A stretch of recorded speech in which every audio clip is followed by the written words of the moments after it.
In previous video, we were discussing about the static based allocation.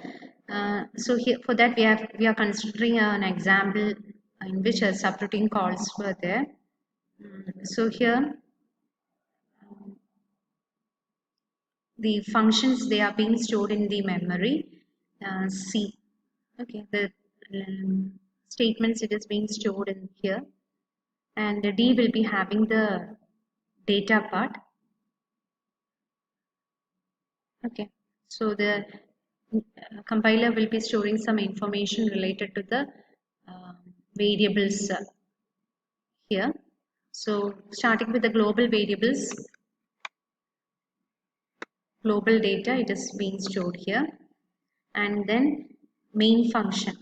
Main function, after executing this main function, it calls the subroutine function beta. So when a subroutine function is being called, we have learned earlier that it needs to store the return address and jump to the subroutine address where it is being stored. So in order to store the return address, that is here jump 100 is being initiated, which means 100 memory location. It is having the beta code. So after executing the beta code, it has to jump back to the main function, or it need to resume its main subroutine. So from where it has to resume its execution from the next memory location, that is 16. So for that, first what you have to do, you have to store this 16 address to some location. Okay, so 16 will here it is for beta function some activation record is managed, that is it will be storing the return address, that is 16 will be stored here. So in order to store in that particular address, we are making use of the statement set 6 comma 16. So to this activation record also it will be in the form of memory, isn't it, in the form of array. So to some location this return address 16 will be stored. Then what it does, beta execution will be done, and in beta function what is the statements given? It is declaring a local variable k, and some addition operation is being performed with the variables j and k. So k is a local variable, whereas I and j it is not being declared within the function. So it is declared outside the function, isn't it, as global variables. So in this summing operation, what happens? I and j will be taken from the taken as a global variable, and k will be taken as the local variable. Okay, so to perform that operation, what it does? Beta will be having some record, and there k is stored with some value, local variable, that is k is a local variable, so it is k variable will be stored inside that beta activation record, and value initialized is 6, and then what it performs, I is equal to j plus k. So in beta it performs this operation, I is equal to j plus k. J is the local variable, global variable. So j it is stored where? In d of 1, d of 1, that's why it is given like this. Okay, d of 1, j plus k is d of 7. 7 means it is having the value 6. So 2 plus 6, it will be added together and will be loaded to where? The 0 location. So set 0 as 2 plus 6, which will be, you will be getting the value as 8. Okay, and then what it does, it calls the function alpha. So before calling the function, before switching to the alpha function, what is the process to be done? It needs to show the return address and resume its execution, that is jump to the alpha statement. Okay, so alpha will be stored somewhere here, and to return address will be like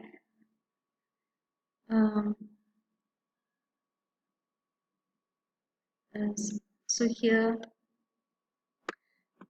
in order to store the return address, what you are making use of here, set 3 comma 125.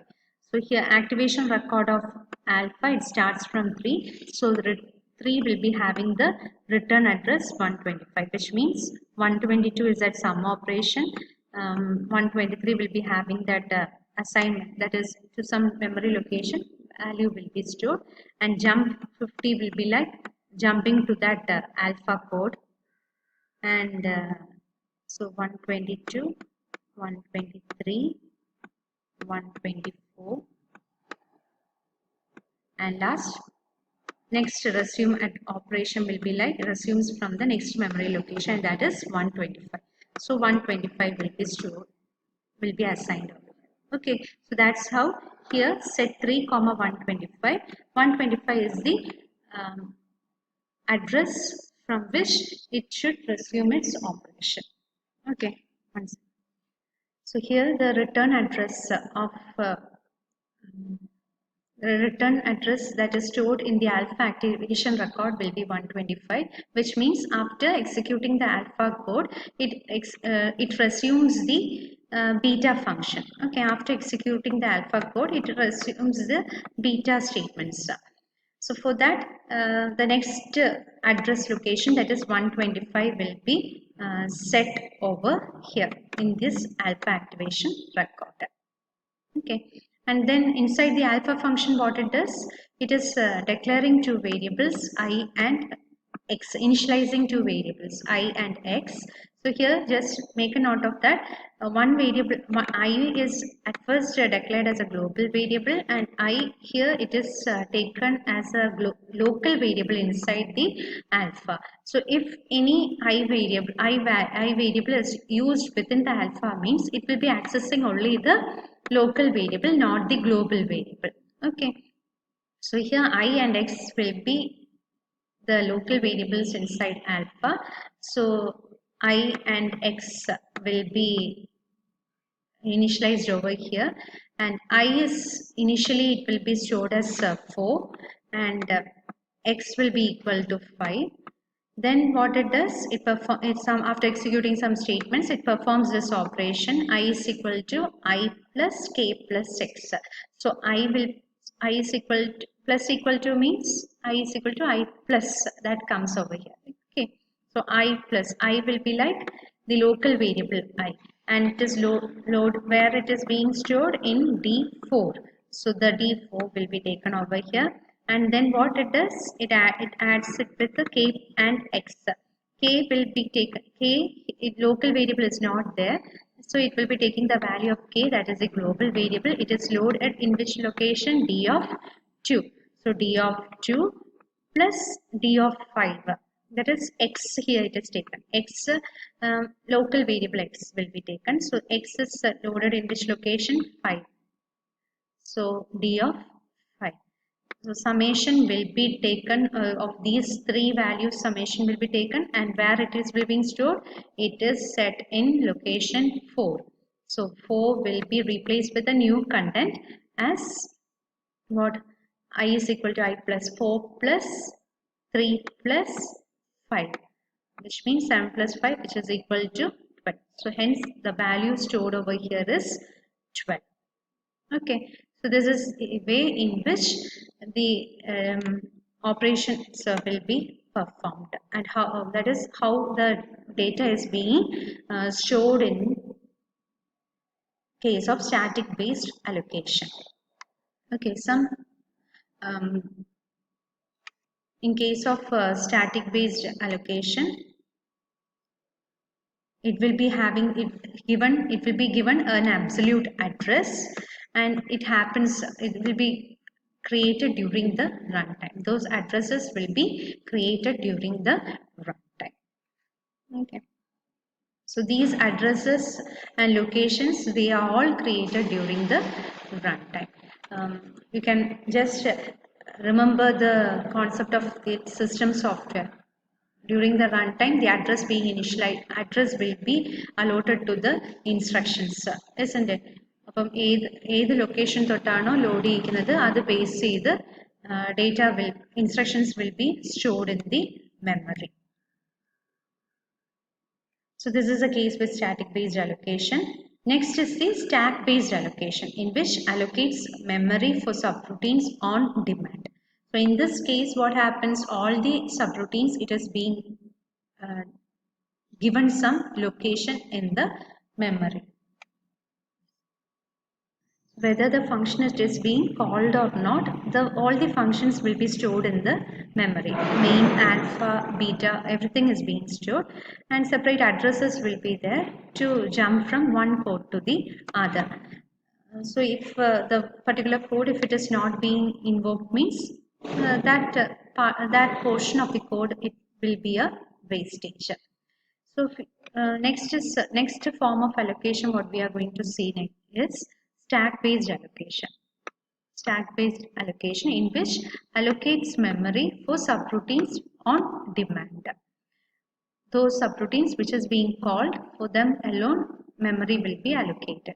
So each instance of a subroutine at runtime has its own frame.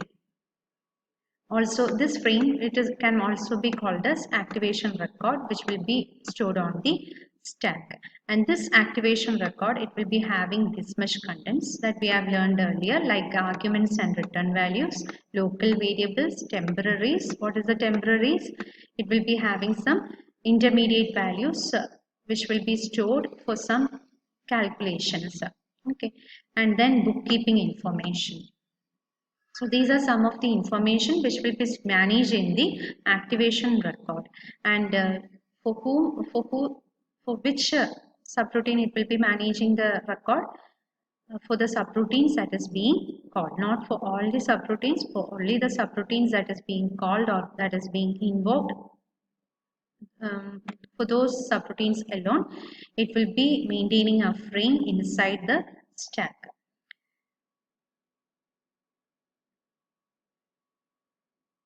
So at the top of the stack or top of the frame, you will be having the arguments that need to be passed to the subsequent routines. So what all are the arguments that is to be passed? It comes in the top of the frame.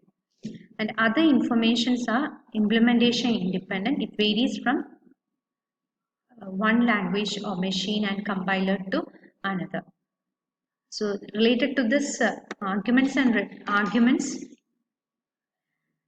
these arguments, it will be occupying the top of the frame, and the other return values, local variables, temporaries, and other informations, it will be based on the languages and the machine. It will vary from one language to the other.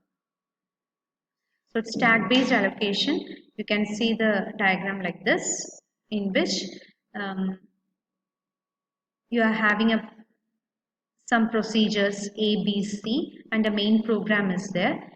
So control flow will be like, from the main program it starts. From the main program, which program is being invoked? A is being invoked. So A will be pushed inside the stack, and then procedure A, it will be calling B. So again B will be pushed inside the stack.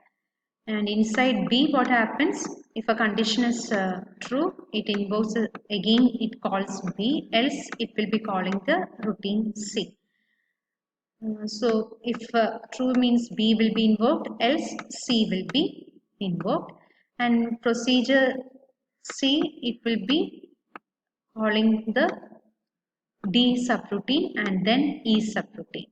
So D and then E. So based on subroutine calls, it will be pushed inside the stack, and each subroutine, it will be having its own activation record.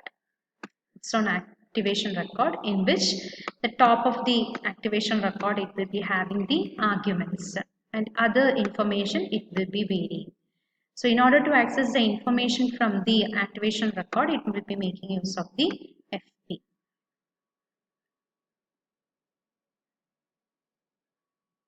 Here it makes use of stack pointer and frame pointer. Stack pointer, it points to the first unused location on the stack, and frame pointer, it points to a known location within the frame of the current subroutine. So that is the difference between the FP and SP. To the unused location, stack pointer will be pointing and FP will be like it points to the